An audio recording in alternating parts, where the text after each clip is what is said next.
Então, bora. E aí, filhos, tudo bem? Você se apresenta, né? Eu me apresento. Eu me chamo Geibel, sou médico assistente da UTI do Trauma, PSC.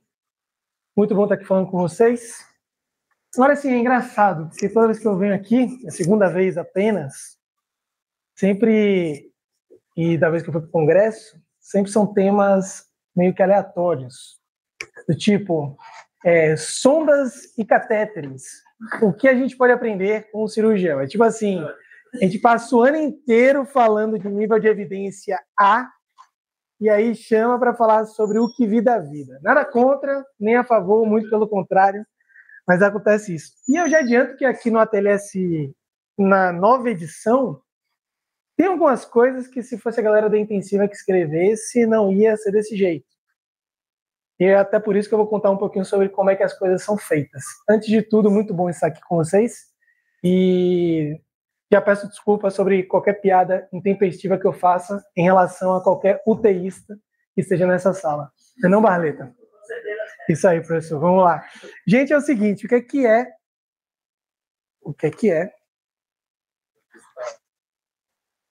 Deixa eu passando lá. Ah, boa. O que é... Nossa, até as transições estão indo. O que é que a gente teve de mudança? Por que o ATLS mudou? Por que demorou tanto? 2018 para cá, meu Deus do céu, 2018, a gente não tinha tido pandemia, a gente vivia na sociedade ainda normal. O que aconteceu em 2018? A gente perdeu para a Croácia em 2018, na Copa do Mundo. 2018, velho, tanta coisa aconteceu em 2018 que a gente está assim, meu Deus, de longe de 2018 para cá e a gente não atualizava nada. O ATLS ele é um negócio incrível, assim, cirurgiões. Eu posso falar, cirurgiões são difíceis, são complexos. A gente precisa de muita confirmação e certeza para mudar alguma coisa. Então, quando a gente fala sobre, nossa, vamos mudar o ATLS, a gente vai mudar, agora que vai televisão, eu não preciso olhar para trás. Toda vez que diz, vamos mudar alguma coisa, os cirurgiões eles precisam de muita certeza e precisam conversar muito. Então, o cirurgião ele fica dizendo, nossa, vamos mudar? Vamos. Vamos fazer um meeting aqui, reunir e junta a galera do mundo todo, a gente volta aqui no Meet e vamos resolver? Não. A gente tem que se juntar numa cidade, todo mundo junto. Quanto? Não, daqui um ano. Agora não, daqui um ano. A gente vai ter um ano para estudar e aí a gente vai e se reúne. E quando se reúne, a gente decide se muda alguma coisa ou não. Assim são os cirurgiões. Então, alguns axiomas, algumas verdades imutáveis em relação à TLS, por que ele não muda mais rápido, por que não é igual a ARDS, que todo ano saem 3, 4 definições novas, por que não é igual hemotransfusão, que sai um guideline europeu todo ano. É como é, porque assim, os caras querem que tudo seja extremamente padronizado, seja feito da mesma forma no mundo todo, a despeito de estar desatualizado. Então, na cabeça deles, foda-se. Desculpa, o pessoal que tá em casa, Taniguchi, me perdoe, xinguei. Galera do YouTube, foi mal. Mas toda vez que assim, foda-se, eles não estão nem aí para vamos estar 100% atualizados, não. Vamos estar 100% uniformizados em termos de conduta. Então, a ATLS ele sempre vai ser a base do conhecimento em relação ao trauma. Não é para ser o topo do conhecimento em relação ao trauma. E, principalmente para um público que eu estou falando aqui de intensivistas, a gente está falando da primeira, segunda hora de atendimento. Então, quando a gente está vendo o doente dentro da UTI do trauma, já com pique DVE na cabeça, que o Gelson passou, e a gente está lá avaliando já a curva, a gente já está dizendo assim, meu Deus do céu, o que é que está acontecendo? Eu já estou fora da linha de cuidado do ATLS, eu estou longe disso. Se eu falar rápido, só levantar a mão para... Eu falo meio que em 2x, tá? Aí eu paro de falar um pouquinho. Vocês estão me compreendendo? Tudo bem? Uhum. Tudo bem. Então, a gente, dentro desse contexto, primeiras horas de atendimento. Então, entendam que é assim que funciona, não vai mudar. Cirurgiões são assim. E aí, quando a gente fala de reorganização de conteúdo, algumas coisas mudaram, eu vou falar em detalhes mais à frente, mas em relação ao conteúdo, posso mandar depois para vocês o link. A gente tem o agora com a nova formatação. Antigamente, eles traziam os capítulos numa ordem meio estranha, tinha muita informação dentro do capítulo de abordagem inicial, paciente vítima de trauma, e depois eles repetiam em trauma torácico, choque, etc. E agora você tem um capítulo mais enxuto de avaliação inicial, que realmente fala só da avaliação inicial, e depois você tem outras 2 sessões. Então a gente tem a primeira sessão de avaliação de tratamento, e depois outras 2 sessões com lesões específicas e coisas específicas. Enfim, vamos falar do que importa, que é a grande mudança, o ABCDE depois de muitos anos, de 1978 para cá, finalmente mudou. Finalmente, porque também o nível de evidência que existia para o retorno do torniquete foi um nível de evidência gerado em guerras antigas já para a nossa geração. A gente está vivendo agora Israel-Palestina, Ucrânia-Rússia. E toda vez que a gente tem movimentos de guerra, você vê publicações dentro do Journal of Trauma estourarem, assim, de a gente testou isso dentro da guerra tal, viu esse resultado, e tem muita pesquisa acontecendo dentro da guerra. Iraque, Afeganistão foram guerras que fizeram ressurgir o torniquete. Só que Iraque e Afeganistão, eu acho que Bia Placa não era nascida. Então, se a gente parar para ver que essas guerras são tão antigas, e os caras demoram, mas o X vem daí, de lembrar que, nossa, o torniquete era extremamente utilizado antes.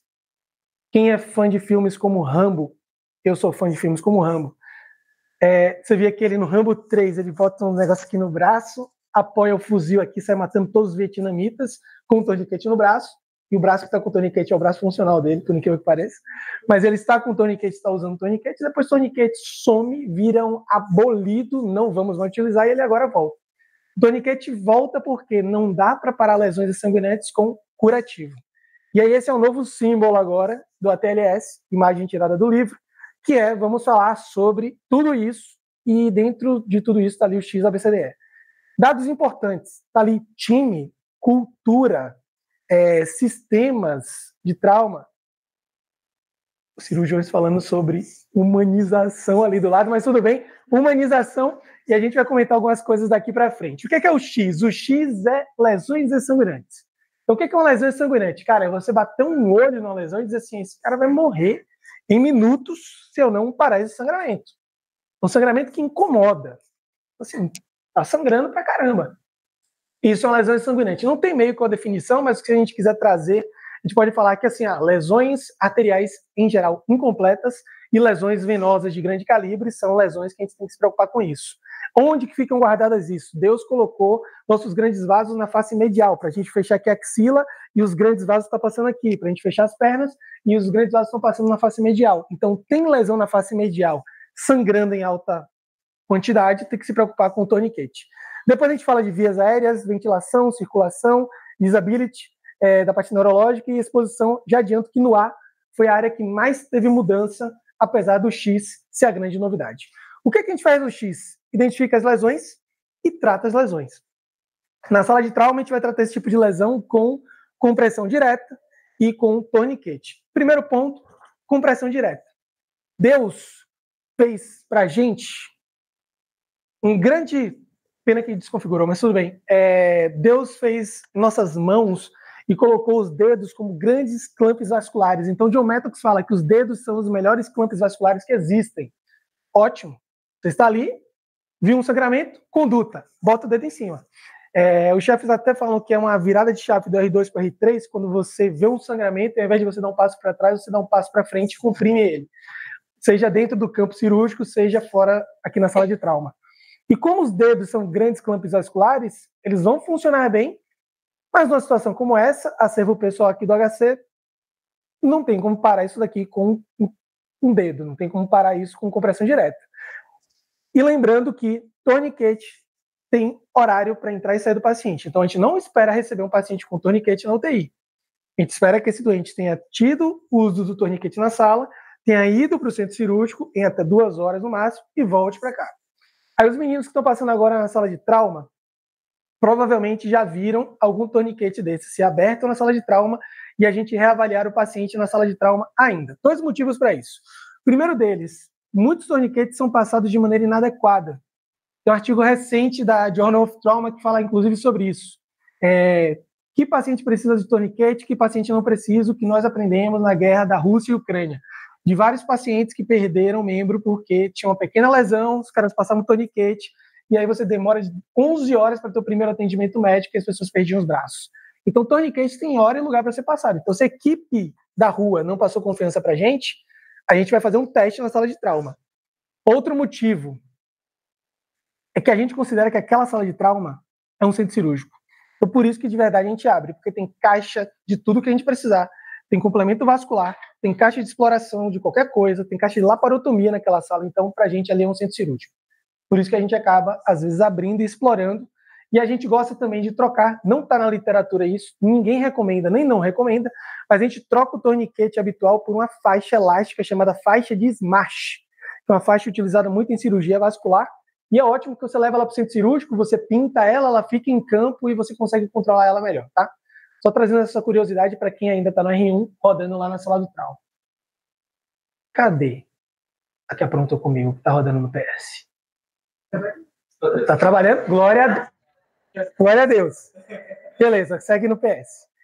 Quando a gente está falando de Stop the Bleeding, essa que era uma campanha externa ao ATLS, agora entra no ATLS no American College, trazendo a ideia de que a gente precisa parar o sangramento. E aí toda vez que a gente fala sobre parar o sangramento, a importância de que sangramento ainda é a principal causa de óbito no trauma, óbito evitável no trauma. A gente ainda demora muito de parar o sangramento. E o X é meio que um grito de muitas gerações que viam capítulos antigos de livros serem escritos assim: choque no trauma. Aí falava sobre soro, acesso, não sei o quê, falava sobre várias coisas. E lá no final de 15 páginas dizia: controle o sangramento. Pelo amor de Deus, é tudo de cabeça para baixo. O primeiro passo é parar o sangramento, por isso que o X entra com força na vida da gente. E aí tem um erro que tem sido muito falado, inclusive na nossa sala de trauma, por isso que eu estou trazendo aqui, eu não tenho problema nenhum em expor nossos erros, de que o X, que a gente agora tem, na verdade, é um CABCDE. Na verdade, não. Se fosse CABCDE, ia ser difícil de falar, eles teriam escrito dessa forma. É XABCDE porque o X envolve apenas isso. Identifiquei uma lesão sanguinante, eu paro a lesão sanguinante, acabou, vou para o A. Eu vou dar soro agora? Eu vou dar sangue agora? Eu vou fazer alguma coisa agora? Não. Se você estiver atendendo sozinho o X, depois o A, depois o B, o C, o D e o E, você vai fazer tudo isso no C. Então agora achei, parei. Inclusive trouxe ali no cantinho. The X step of X, A, B, C, D, E. Não vou falar mais inglês daqui para frente, só decorei essa parte. Mas não é o fucking C, Sullivan Beach. Pelo amor de Deus, não façam isso, tá? Não percam tempo reanimando o doente. Algumas observações vão vir adiante, mas vocês são inteligentes, vocês vão entender o que eu vou falar daqui para frente. Vamos para o A. Silêncio.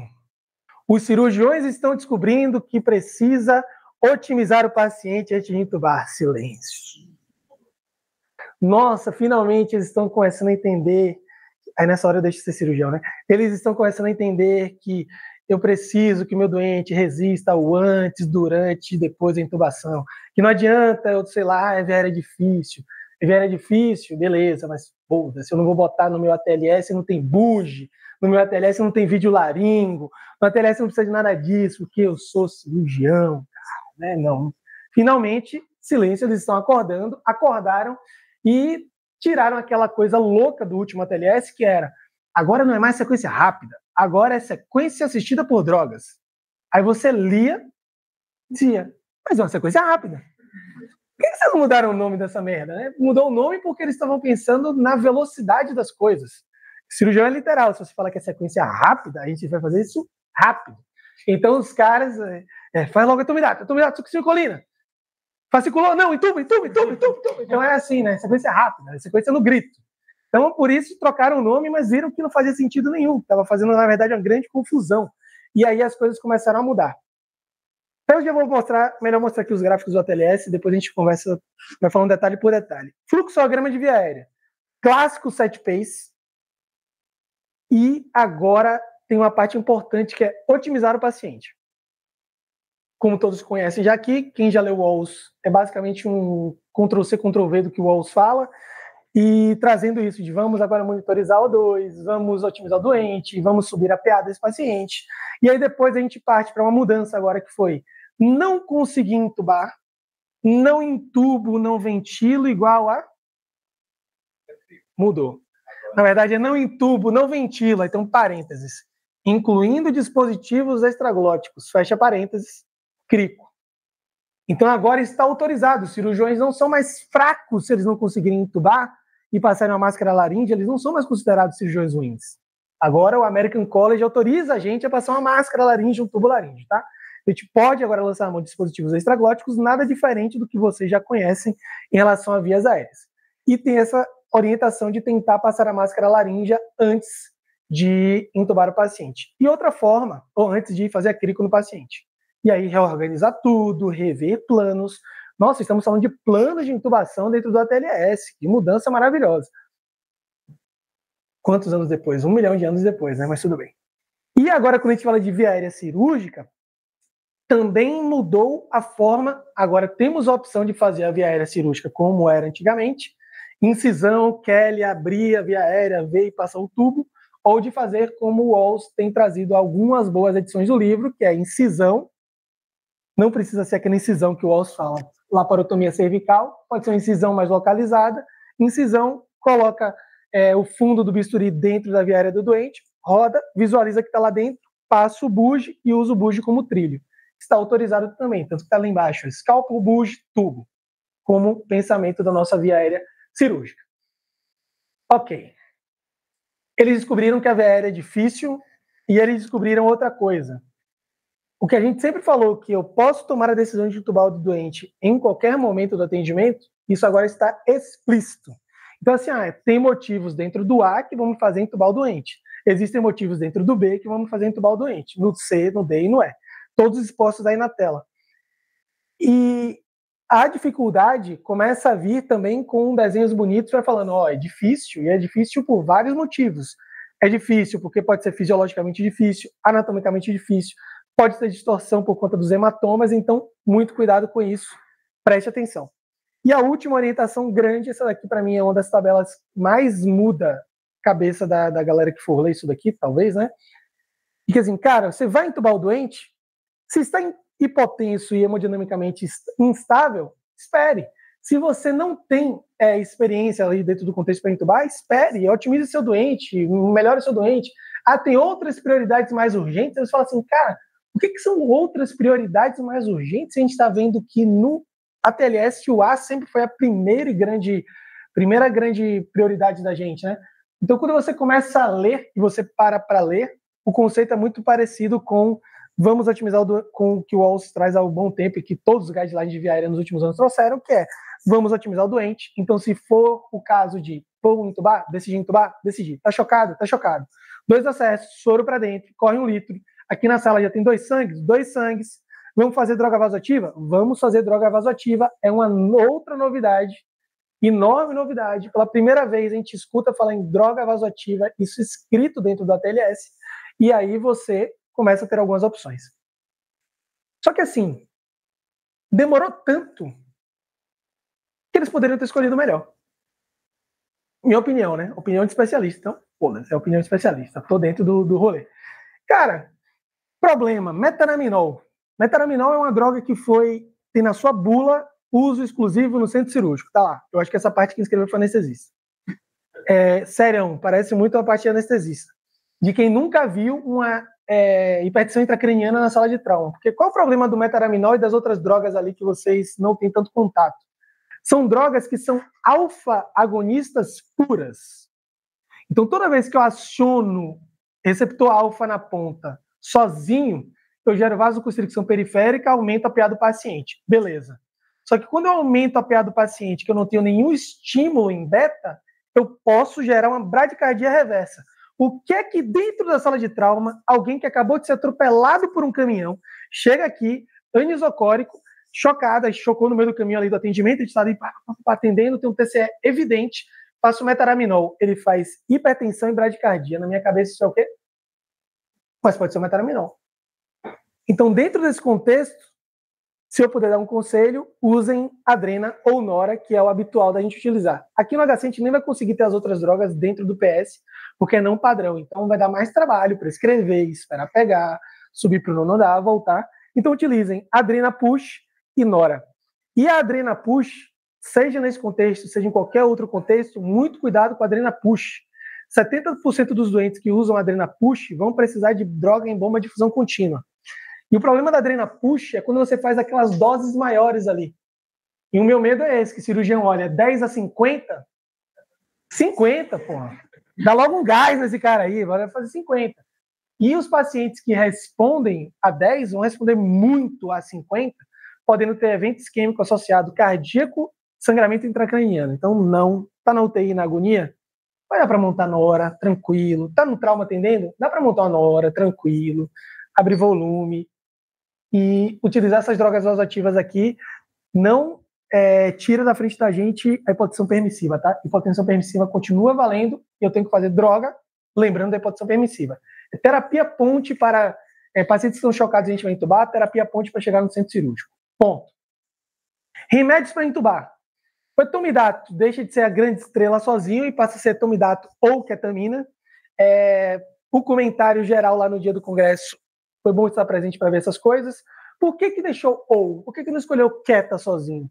Porque tem um grupo de cirurgiões mais antigos que disse que não concordava com isso. É isso. Sem comentário. Então tá ali, ketamina, mas quem escreveu botou ketamina onde? Lá em cima, a primeira. Pá, ketamina e etomidato. Mas como opção de escolha, pode fazer os dois. Ketamina, você já sabe mais, não vou comentar. E etomidato, droga cardiostável. Mas todas aquelas coisinhas da ketamina tem que ter cuidado na sala de trauma. Cialorreia, hipertensão que pode ter, mas lembrar que a ketamina num doente chocado, ela pode também chocar o paciente. Então, assim, é uma droga que a gente gosta muito de utilizar, mas tem que saber utilizar. E rocurônio e succinilcolina também fica em cima do muro ali, quem é que a gente vai escolher. Lembrando que o que a gente tem de reflexo de não utilizar, que é o grande queimado ou lesões por esmagamento, apenas a partir de 48, 72 horas que eu não posso usar succinil. Dentro do ambiente de UTI é muito mais lembrar que esses doentes também são imóveis e doentes imóveis é melhor não. É recomendado que a gente utilize rocurônio, mas segue o jogo. Para entubar, era uma outra briga que eu tinha, rede social de vez em quando, que era não se entuba paciente vítima de trauma com colar. Ficava, nossa, mas vai fazer o quê? Abre o colar, segura a cabeça do doente. Isso estava escrito já no ATLS 10, mas faltava uma imagem como essa para que as pessoas interpretassem. Um colar bem colocado, ou numa situação da UTI do trauma, com aquele colar Filadélfia, que ele trava aqui o queixo do doente, é impossível intubar o paciente, ele não abre a boca. Então é preciso abrir o colar, eu garanto que a via aérea, que a cervical está segurando a cabeça, e eu tenho a mandíbula do doente livre para poder laringoscopar. Eu já não vou poder mexer na cabeça dele, já é uma via aérea difícil por si só. Se eu não conseguir abrir a boca do paciente, vai ser impossível. Então, abra um colar cervical, alguém segura a cabeça, segue o jogo. Segundo momento de silêncio. Os cirurgiões descobriram a capnografia. Silêncio. Inclusive, colocaram os padrões mais adequados aqui dentro do ATLS para que a gente consiga identificar as coisas. Pena que não falaram como é que trata broncoespasmo, mas tudo bem, a galera se vira. Deixa acontecer, mas de resto a gente tem uma capnografia boa, e aqui no HC, os R1s que estão acompanhando lá no PS, vocês estão vendo que a gente às vezes vai para tomo só com a capnografia e o resto a gente tira tudo, né? Então a gente entra com o doente, o manguito, que dependendo de quem configurou, vai fazer a primeira medida antes da tomo e a segunda depois que o doente já saiu, e fica a capnografia funcionando, a gente tira eletrodos e o oxímetro quase nunca pega. Então, dentro do contexto, a capnografia ajuda muito. Padrões de capnografia, vocês estão bem, né? Então, ótimo, passei direto. B. Grande mudança do B. Segundo ou quinto espaço? Tanto faz.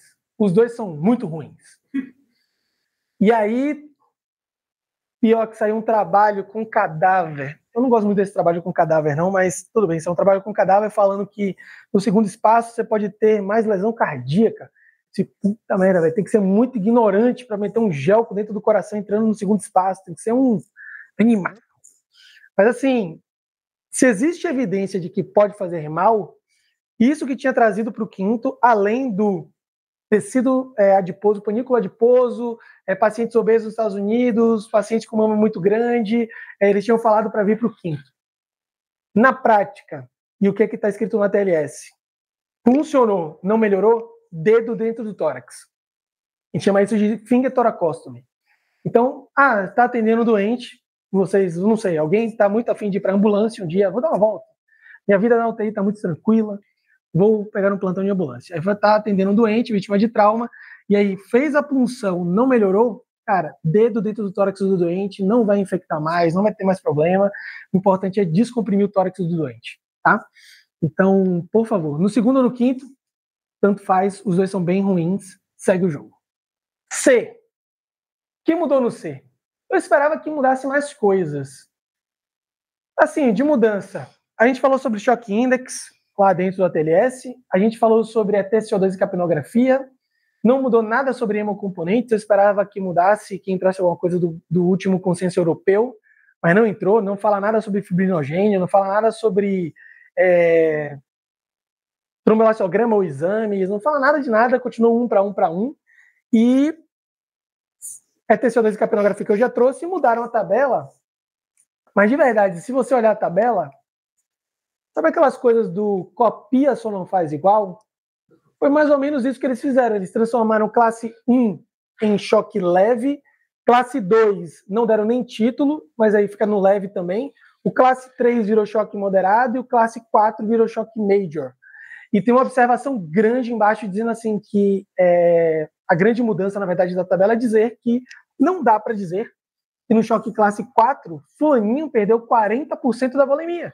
Porque fulaninho é diferente de mim, é diferente de vocês. Cada um de nós, se a gente perde 10% da volemia, se meu avô chama Zósimo, pesa 60 quilos, só pele e osso. Se meu avô perder 400 ml de sangue, ele vai reagir de um jeito bem diferente do que eu vou reagir.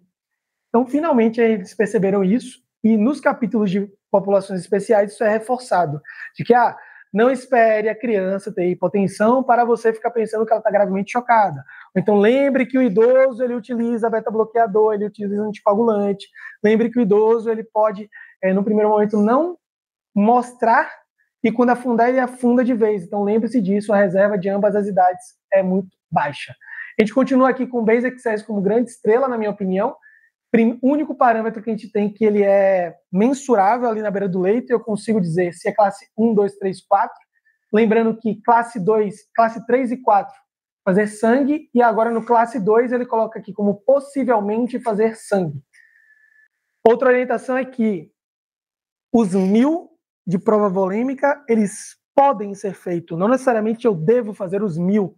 Cara, você fez 500 e viu que o paciente está muito grave, que tem uma fonte de sangramento muito grande, sangue para dentro, porque a água com sal só serve para fazer macarrão. Próximo ponto, Transamin.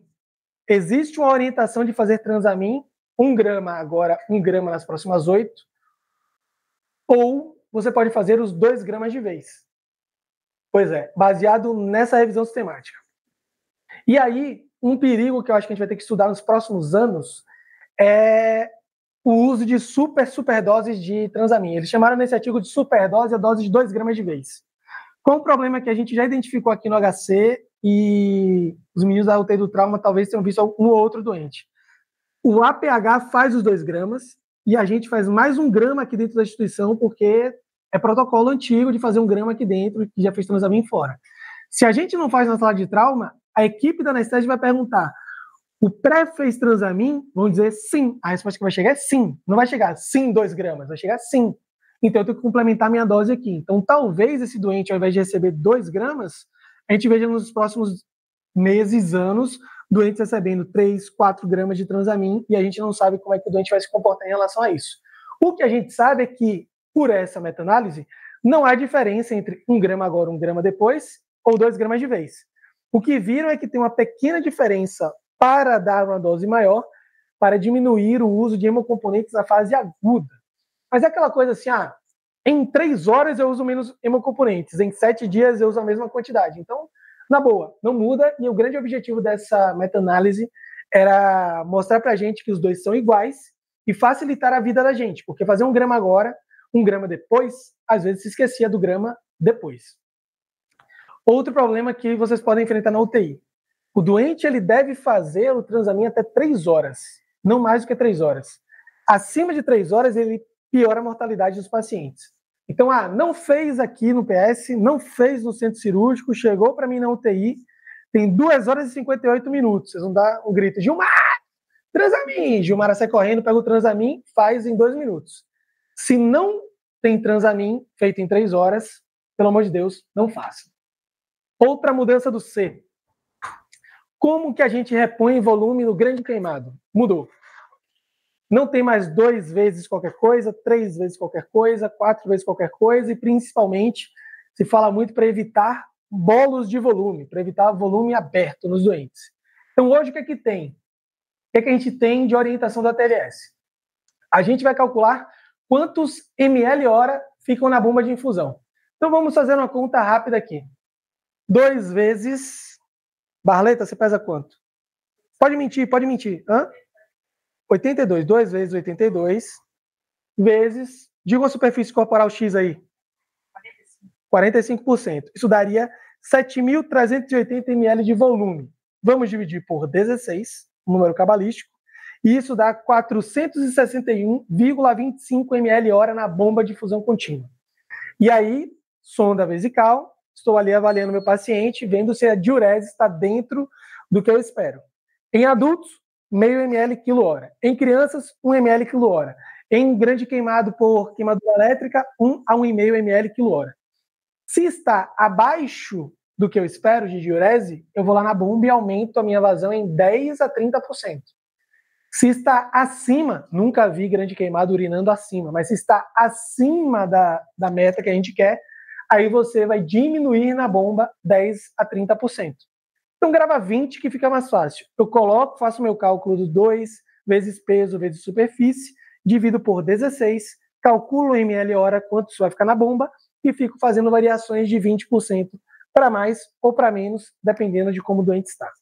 Orientação de evitar bolos, evitar volume aberto, porque isso favoreceria edema, favoreceria perda para o terceiro espaço. Ok, do C, isso do D. O D simplificou algumas coisas que a gente já simplificava antes, aqui os parâmetros que a gente já segue em relação a cuidados no neurocrítico, e eles inventaram, para dizer que não tinha nada de novo no C, no D, eles criaram um termo chamado neuroworsening. O que é neuroworsening? Neuroworsening é quando o doente está piorando. Pelo amor de Deus.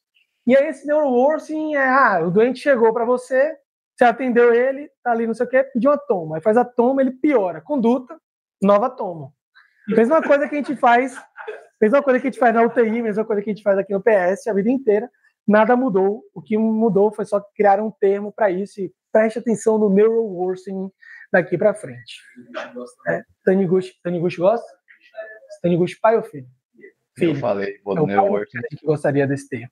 E depois a gente tem aqui no E, nada mudou em relação ao E, só trazendo aqui uma tabelinha sobre hipotermia. Tinha tempo que a gente não pegava doentes com hipotermia, assim, grave, que a gente conseguia resolver rápido na sala do trauma. Agora, esse inverno rigoroso está chegando, uma coisinha ou outra mais difícil.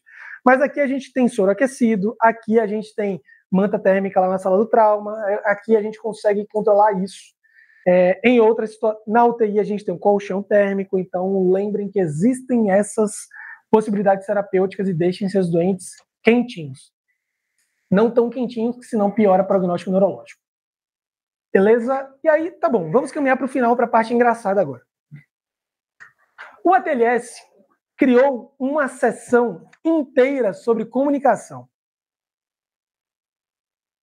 Organize seus pensamentos. Não, cara, isso aqui... Eu fico imaginando alguns colegas aqui do PS organizando os pensamentos. Só embaixo. Deixa eu organizar meus pensamentos. Deixa eu me preparar para esse encontro. Falar com a família. Aí criaram um ABCDE da fala com a família. Meu Deus, os caras são viciados na porra do ABCDE. E o debriefing com o time depois. Beleza. Eu gosto de guardar essas coisas. Eu sou terrível para guardar o protocolo Spikes. Então eu guardei na minha mente assim, antes, durante e depois, num ambiente confortável. Então, antes, para falar sobre tudo o que aconteceu antes, durante, como o doente está, depois, para contar tudo que vai acontecer daqui para frente, é como eu consigo fazer um Spikes. Mas lembra que eu sou cirurgião, então não sei se é tão fidedigno. E por último, a gente tem ali, para fazer debriefing, existem algumas orientações. Cara, um debriefing não é para fazer caças bruxas, tá? Não é para procurar culpados. Vamos educar as nossas pessoas, principalmente se está no hospital universitário. Maior e melhor complexo hospital da América Latina. Não, tem essas coisinhas escritas aí que eu achei engraçado, por isso que eu trouxe. Então ali, take stock. Por que tanto mnemônico? Take stock. Eu já esqueci do take. E aí os caras criaram isso também para ferramentas de debriefing. Eu acho bom. Eu estou fazendo piada, mas eu acho bom E acho necessário porque basta você passar meia hora atendendo um trauma grave com cirurgião dentro da sala de trauma, você percebe que a gente precisa desse tipo de orientação, né? A gente precisa. Então, está sendo bom porque eles têm reconhecido isso, o ATLS, e têm orientado. Vai fazer parte, quem fizer o ATLS, vai fazer parte de uma estação valendo ponto igual estação de drenar tórax, igual a estação de indicar laparotomia. Vai valer ponto trocar uma ideia com a família e dar uma notícia muito ruim. E quem sabe, quem já viveu, e quando eu estou de plantão é que eu faço questão de estar lá na frente, ou com o residente ou eu mesmo dando a notícia, é muito diferente dar a notícia do que na situação de ambiente controlado. Então, você está dentro da UTI, se você está dentro de uma boa UTI, você está preparando a família há alguns dias para que esse evento possa acontecer. Acho que nossas UTIs aqui fazem bem esse papel. Os 4 de Sul faz bem esse papel, pelo menos. 4 GSU faz bem esse papel. Então, a gente consegue ali dizer assim, não lembro da última notícia que a gente deu para a família, que foi algo catastrófico, coisa de outro mundo, um evento inesperado. Em geral, a gente consegue controlar bem. Aqui a pessoa ela saiu de casa de moto para comprar um chocolate para fazer o brigadeiro do aniversário da filha, que ia ser de tarde. E aí se perdeu na saída ali, entrou na marginal acelerou mais a moto do que devia, perdeu o controle, entupiu num poste daquele da marginal e chega aqui no HC trazido de água pra gente. A família não faz ideia do que aconteceu nesse meio do caminho, ou se sabe, se faz ideia, não existe momento de você preparar a família, o antes, durante e depois. Então, mais do que necessário falar sobre comunicação e sobre como comunicar com essas famílias, não tem jeito. E o último ponto do ATLS novo é falar sobre treinamento. É incrível que eles ficaram preocupados muito sobre, perguntando para as pessoas, será que a gente abre algumas coisas em plataforma de educação? Aí eu pensando assim, meu Deus, por que isso ainda é uma dúvida na cabeça das pessoas, né? Aí um mais antigo lá levantou e falou assim, por que vocês estão com essa dúvida se abre em plataformas ou não? A gente tem medo da pirataria. Não sei vocês, mas eu recebi o ATLS novo alguns segundos depois, em 8 grupos diferentes. Tipo assim, chegou, Geibel, o ATLS novo está no ar, tome. Recebi de um aluno, mandou assim, cara, atualizou. Está na hora de mudar as aulas da plataforma. Porra, eles são mais rápidos do que a gente. Então, assim, isso é inevitável. E eu acredito que qualquer esforço que a gente faça para difundir a palavra de coisas boas e atualizadas é sempre válido. É isso, filhos. Dúvidas, perguntas, sugestões, reclamações, estou aqui para ouvir. Perguntas. Eu tenho uma dúvida de ordem prática. Mande. O ATLS ele tem bastante atualização, a gente acaba tendo que estudar ele bastante para residência, mas ainda assim você vê que na prática é um negócio super complexo. Às vezes eu fico em dúvida dentro da UTI, pegando esses casos super complexos que a gente pega aqui, além do basicão que a gente já vê do ATLS, tem alguma coisa que você vê de residência intensiva que a gente precisa focar mais ali do início para poder ajudar lá dentro da UTI? Cara, o que eu vejo é um aprendizado que não está escrito, nunca vai estar escrito em lugar nenhum, mas quem sabe um dia, que é a tal da avaliação terciária que a gente fala tanto na interconsulta. Cara, se você para um momento, você recebeu o doente ali, é o momento mais tranquilo desde que ele chegou na instituição. Assim, chegou, entupiu a moto no poste, entrou na sala de trauma, abrimos a cabeça dele, botamos um cateter de pique, a geral abriu a barriga e tamponou o cara, ele chegou para você na UTI. Esse é o momento mais de boas dele desde então. É a hora que ele estava semi-compensado, chegou ali. Parar e olhar todos os exames. Olhar tudo o que aconteceu. Examinar da cabeça aos pés de novo. A avaliação secundária continua assim. Você faz todo o exame da cabeça aos pés, procurando desde pequenos ferimentos até, tem uma fratura aqui que ninguém viu. A gente já identificou algumas.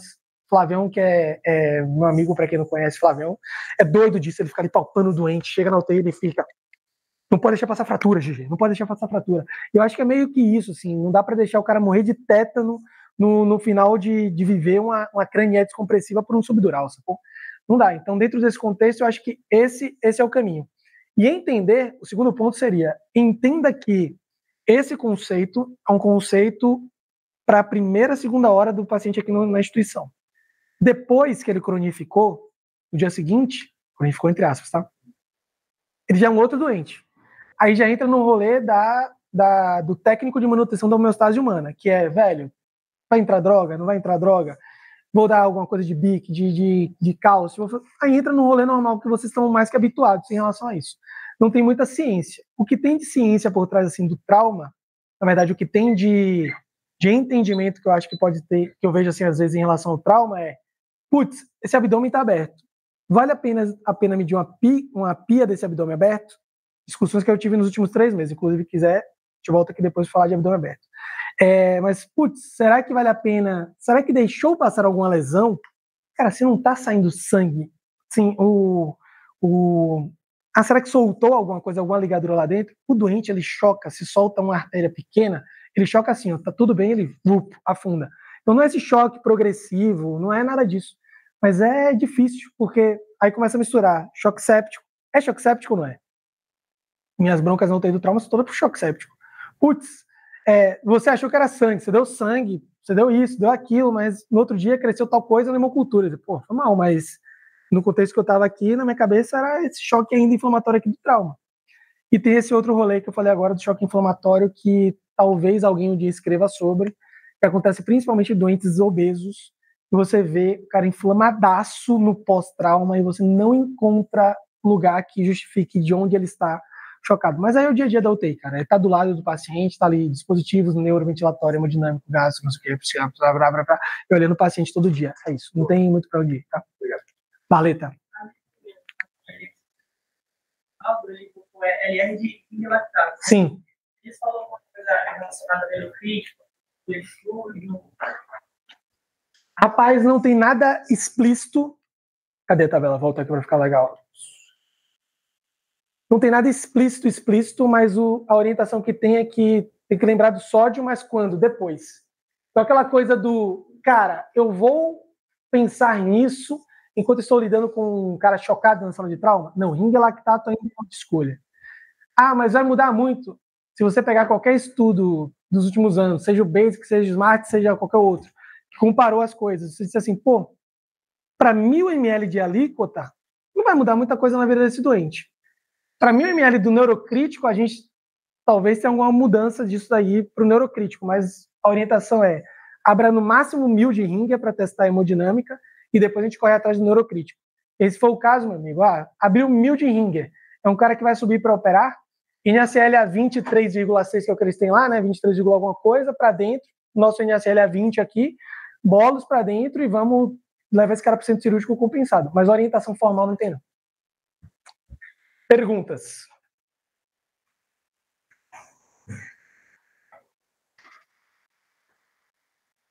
Perguntas. Pacientes geminianos, o que é que a gente faz? Né? Não trata igual, X, ABCD. Tem essas opções também. Sempre tem essas perguntas. Eu sei que vocês queriam perguntar. Carol, que é mais sensitiva. A gente conhece algumas pessoas aqui nesse ambiente. É isso, filhos. Digam ao Landim que eu senti falta dele, tá? Boa tarde para vocês. Bom almoço.